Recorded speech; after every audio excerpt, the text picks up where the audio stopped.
গ্রামের সকাল মানেই পাখির ডাক, কুয়াশার চাদর আর উঠোনে গরম গরম ভাতের ঘ্রাণ।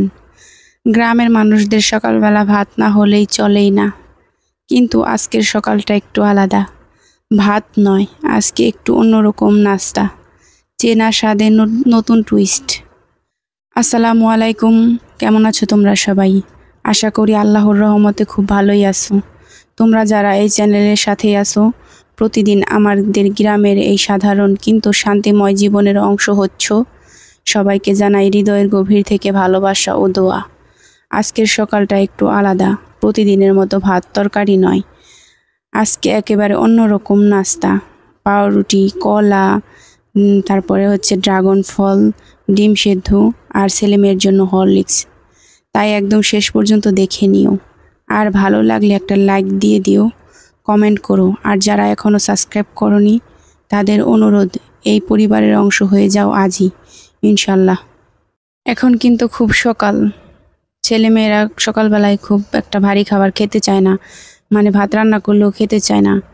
তো প্রতিদিন এরকম হালকা পাতলা নাস্তা খেয়ে মাদ্রাসায় যায়। আমি জোর করে ভাত খাওয়ানোর জন্য চেষ্টা করি, তো অনেকটাই কান্না করে। কিছুদিন যাবৎ আর কান্না করায় খাওয়ায় না, কারণ কান্না করে খাবার খেলেও তো কোনো কাজে লাগবে না। তো এখানে সব নাস্তা রেডি করে দিলাম। এবার ছেলে মেয়ে খেতে বসছে, খেয়ে একটু পড়তে বসলো। আমি এদিকে আসলাম আবার ঝাড়ু দিতে, দুয়ারটা ঝাড়ু দিয়ে তারপরে রান্না করব। তো আজকে রান্না করাটা বেশ একটা শেয়ার করব না, কারণ 3 দিন পরে রোদ উঠেছে আজকে ভাবলাম যে ঘরের চাদরটা চেঞ্জ করব, পর্দা আর কি, ঘরটা একটু ভালো করে পরিষ্কার করব। বৃষ্টি আসলে তখন মনটা কেমন একটা হয়ে থাকে, ভালো লাগে না। এর জন্য ভাবি যে যখন রোদ উঠবে তখনই ঘরটা সুন্দর করে চাদর পাল্টে পরিষ্কার করে নেব, দেখতে সুন্দর লাগবে। এই ঝাড়ু দেওয়াটা কেবল মাটিতে পড়ে থাকা পাতা সরায় না, এই ঝাড়ুতে লেগে থাকে মায়ের যত্ন, স্ত্রীর দায়িত্ব আর এক এক মানুষের নীরব সংগ্রাম। প্রতিদিনের এই কাজগুলো কারো চোখে পড়ে না, কিন্তু এই গৃহকোণেই তো ছোট ছোট পরিশ্রমের উপর দাঁড়িয়ে থাকে। ঝাড়ু দেওয়ার সময় এক একটা পাতার শব্দ যেন বলে, তুমি আসো, এই ঘরটা আজও নিজের মতন করে নিঃশ্বাস নিচ্ছে। দুয়ারটা ঝাড়ু দিয়ে এখানে চলে আসলাম রান্না করার জন্য। আজকে বৃহস্পতিবার, আবার ছেলে মেয়েকে নিয়ে মাদ্রাসায় যাইতে হবে। তো আজকের রান্না বান্না কিছুই, মাদ্রাসার দিক, হাঁস মুরগির গোয়াল ঘরের দিকটা কোনো দিকে আজকে শেয়ার করব না। ওই যে তখন বললাম না, অনেক দিন পর রোদের মুখ দেখেছি, এই সুযোগে আজকে ঘরটাকে সুন্দর করে পরিষ্কার করে নেব। তো চলো, রান্না করতে করতে আমার একটা প্রিয় আপুর কমেন্টের উত্তর দেই। তো একটা আপু কমেন্ট করেছো, আপু তুমি কি ইউটিউবে এত সুন্দর কাজ করো, তুমি কি কোনো কোর্স করছো? আর এক আপু লিখেছে, আপু তোমার ভিডিও কে করে দেয়? এই কথাগুলো পড়ে মনটা ভরে গেল, কারণ এই যে তোমার পাশে থেকে এত মনোযোগ দিয়ে দেখো, প্রশ্ন করো, এটাই আমার জন্য সবচেয়ে বড় অনুপ্রেরণা। প্রথমে একটা কথা বলি, না আপু, আমি ইউটিউবের জন্য কোনো কোর্স করিনি। আমি আসলে ঘরের কাজের ফাঁকেই মন থেকে যা ভালো লাগে তাই তুলে ধরি। সব শিখেছি আস্তে আস্তে, একটু একটু করে, ভুল করে, চেষ্টা করে, আবার চেষ্টা করে, এখনও শিখছি প্রতিদিন। আর ভিডিও কে করে দেয়? এই ভিডিওগুলো আমি নিজেই করি। আমার একটা ছোট্ট স্ট্যান্ড আছে, সেই স্ট্যান্ডে মোবাইল রেখে রান্নাঘরের জীবনের ছোট ছোট মুহূর্তগুলো ক্যামেরায় ধরার চেষ্টা করি। এটাই আমার ইউটিউবের স্টুডিও, এটাই আমার অফিস, আমার রান্নাঘর, উঠোন আর আমার ছোট্ট ঘর। তোমাদের মতো মানুষের একটা কমেন্ট, একটা ভালো লেগেছে আপু, এই ছোট্ট যাত্রাটাকে অনেক বড় করে তোলে। আল্লাহর কাছে শুকরিয়া। আর তোমাদের জন্য দোয়া, যেন সবসময় পাশে থেকো, এই সাধারণ জীবনকে সুন্দর চোখে দেখো। এই তো বাইরের সব কাজ সেরে একটু ক্লান্ত শরীর নিয়ে ঘরে ঢুকলাম, কিন্তু এখনই শুরু হলো আসল যুদ্ধ, ঘরের ভেতরের যুদ্ধ। এই যুদ্ধটা কারোর সঙ্গে না, এই যুদ্ধটা মায়ের, স্ত্রীর, এক গৃহিণীর নিজের দায়িত্বের সঙ্গে, নিজের ভালোবাসার সঙ্গে। এই যুদ্ধ ধুলো, ঝুল আর গন্ধহীন ক্লান্তির বিরুদ্ধে। ঘরে ঢুকেই দেখি বারান্দার কোনায় জমে আছে কালো কালো ঝুল, জানালার গ্রিলে পুরো হয়ে ধুলো আছে। ফ্যান ঘোরালেও বাতাসে যেন একরকম ভার। 3 দিনের বৃষ্টির পর ঘরটা যেন কিছুটা ঘুমিয়ে গেছে। আজ একটু রোদ উঠেছে, তাই ঠিক করলাম আজ ঘরটা জাগাবো, ঘরের প্রতিটা কোণকে বলবো আবার নতুন করে শ্বাস নাও, আবার তোমাকে সুন্দর করি। প্রথমে ঘরের সবগুলো ঝুল পরিষ্কার করে ঝেড়ে নিলাম, এবার বারান্দার ঝুলগুলো ঝাড়বো। এই ঝুল শুধু মাকড়সার না, এটা যেন জমে থাকা আগোছালো অনুভব, যা শুধু সুন্দর দেখায়, পথে বাধ্য হয়ে থাকে। আমি চাই না ঘরে আলো ঢুকুক ধুলো মুড়িয়ে। আমি চাই আমার ছোট্ট ঘরটাও গর্ব করে মুখ তুলুক, যেমনটা আমরা তুলি পরিষ্কার হওয়ার পর। তো ঘরটাকে সুন্দর করে ঝুল পরিষ্কার করে নিলাম। ঘরের উপরে যে ফ্যানটা ছিল, ফ্যানটাকেও সুন্দর করে পরিষ্কার করে নিলাম। খাটের যে দেয়ালটা, ওটাও পানি দিয়ে সুন্দর করে মুছে নিলাম। এবার পর্দাগুলোকে চেঞ্জ করে নেব। আজকে হলুদ বিছানার চাদর আর হলুদ পর্দা লাগাবো। আমার কাছে এই জিনিসটা শুধু এগুলো আমার জীবনের অংশ, আমার পরিশ্রমের সাক্ষী। এখানে আমার ছেলে মেয়ের হাসি মিশে আছে, রান্নার গন্ধ মিশে আছে, রোজকার হালকা কান্না, আর দিনের শেষে ঘুমের প্রশান্তিও মিশে আছে। তাই আসো আজ ঘরটাকে সাজিয়ে তুলি, আবার ঝুল সরিয়ে ধুলো ঝেড়ে। আলোটা যেন ঠিক মতো এসে পড়ে বিছানার চাদরে, ঘরের বাতাসটা যেন নতুন হয়ে ওঠে। ঘরটা বড় না, তবুও যত্ন করলে তাতে এক রাজপ্রাসাদ শান্তি খুঁজে পাওয়া যায়। আর সেই শান্তিটুকুর জন্যই এ ঘরের যুদ্ধ আমার কাছে জীবনের এক গর্ভের অধ্যায়। ঘর পরিষ্কার করা এই কাজটা অনেকের চোখে সাধারণ মনে হতে পারে, কিন্তু যারা ঘরের ভেতরে বাঁচে তারা জানে এই সাধারণ কাজের মধ্যে লুকিয়ে থাকে একটা ঘরের শান্তি, ভালোবাসা আর আত্মার নিঃশ্বাস। আমি যখন ঘর পরিষ্কার করি তখন আমি শুধু ধুলো সরাই না, সরিয়ে ফেলি গতকালের ক্লান্তি, জমে থাকা দুশ্চিন্তা আর জমে থাকা গন্ধ, যা মনকেও ভার করে রাখে।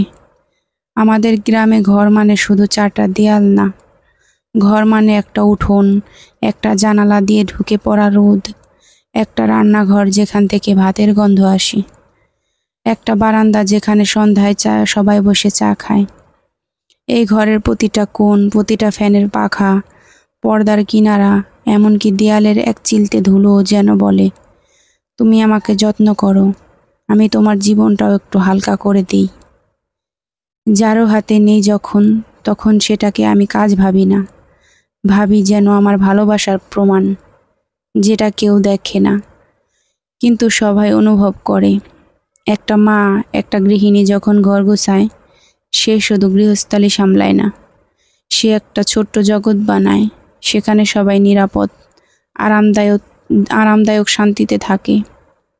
আমি জানি আমার ঘর বড় না, আলিশান সাজানোও না, তবু প্রতিদিন যখন নিজের হাতে পরিষ্কার করি, ঝুল ঝাড়ি, চাদর পাল্টাই, জানালার কাচ মুছি, তখন মনটা বলে এই ঘরটা আমার, আমার পরিশ্রমের গড়া।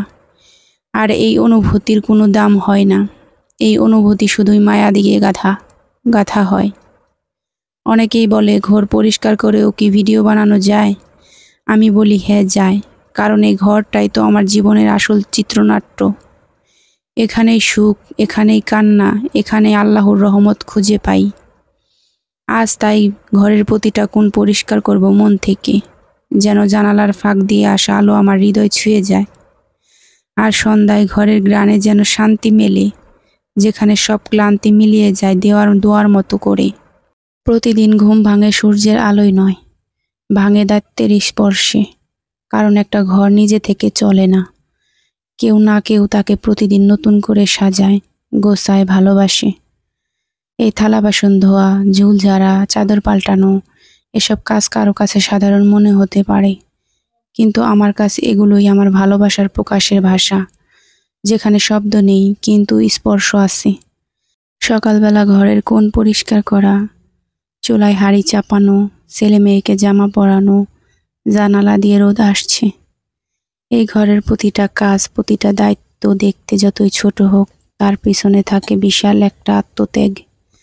ঝাড়ু দেওয়া, চুলা জ্বালানো, বিছানা গোছানো, এসব শুধু কাজ না, এসব ভালোবাসার পরিচয়, নিঃশব্দ এক সংগ্রামের গল্প।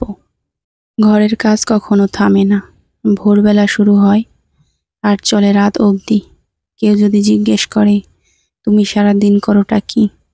তখন বলি, এই ঘরের প্রতিটা শান্তির পেছনে, প্রতিটা পরিপাটির পেছনে আছে একজন নারীর নীরব ভালোবাসা। কখনো মনে হয় নিজেকে হয়তো ভুলেই গেছি, সবসময় অন্যদের আগে রাখি। কিন্তু যখন দেখি ঘর পরিষ্কার, ছেলে মেয়ের মুখে হাসি, তখন বুঝি এই কাজগুলো শুধু দায়িত্ব না, এই কাজগুলোই আমার পরিচয়, আমার সম্মান। ঘরের কাজ নিয়ে কেউ সেলিব্রিটি হয় না, কিন্তু একজন গৃহিণীর হাতে গড়ে ওঠে পরিবার, গড়ে ওঠে ঘর। আমি বাইরে যাই না ঠিকই, তবু এই চার দেয়ালের মাঝেই আমি প্রতিদিন নতুন একটা দুনিয়া বানাই। দায়িত্ব মানে কারো আগেই খেয়ে নেওয়া নয়, বরং সবার পরে খেয়ে হাসি মুখে থাকা। দায়িত্ব মানে ক্লান্তির মাঝেও ছেলে মেয়ের ব্যাগ গোছানো, সন্ধ্যায় কাঁধে ব্যথা নিয়েও ভাত রেঁধে টেবিলে তুলে ধরা। অনেকেই দেখে না, অনেকেই বোঝে না, তবুও প্রতিদিন নিজে নিজে বলি, তুই পারবি। এই ঘরের আলোর জন্য, এই ছোট পরিবারটার হাসির জন্য তোর পরিশ্রম বৃথা যাবে না। ঘরের কাজ নিঃশব্দ, কিন্তু এর মাঝে লুকিয়ে থাকে একজন নারীর সবচাইতে বড় ভালোবাসা। আমার এই সংসারটা সাজিয়েছি অনেক কষ্ট করে, হাসি মুখে থেকেছি, চোখের পানি লুকিয়েছি, দিনরাত এক করে গুছিয়েছি এই চার দেয়াল, যাতে আমার পরিবারটুকু একটু শান্তিতে থাকতে পারে। অনেক কিছু ত্যাগ করেছি, নিজের চাওয়া পাওয়াকে পেছনে রেখে সবসময় পরিবারের প্রয়োজনটাই আগে দেখেছি। এই ঘরের প্রতিটা পরিপাটি কোণে আছে আমার পরিশ্রমের ছাপ। যখন অন্যরা পড়ে বিশ্রাম নিচ্ছিল, আমি তখন চুলার পাশে দাঁড়িয়ে রান্না করছি। যখন সবাই ঘুমিয়েছে, আমি তখন একা বসে ছেলে মেয়ের ব্যাগ গুছিয়েছি, কাপড় ভাঁজ করেছি।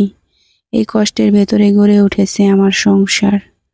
অনেক সময় ক্লান্ত লাগতো, কিন্তু হাল ছাড়িনি, কারণ আমি জানি এই ঘরটাই আমার দুনিয়া, এই পরিবারটাই আমার স্বপ্ন। এটা আমার সাজানো ছোট্ট রাজ্য, কষ্টের বিনিময়ে কেনা শান্তি। সংসার গড়তে শুধু টাকা লাগে না, লাগে সময়, ধৈর্য আর অন্তরের ভালোবাসা। আর আমি সেগুলো দিয়েই সাজিয়েছি আমার এই পৃথিবীটাকে, যেটা শুধু আজ একটা ঘর না, আমার আত্মপরিচয়, আমার গর্ব।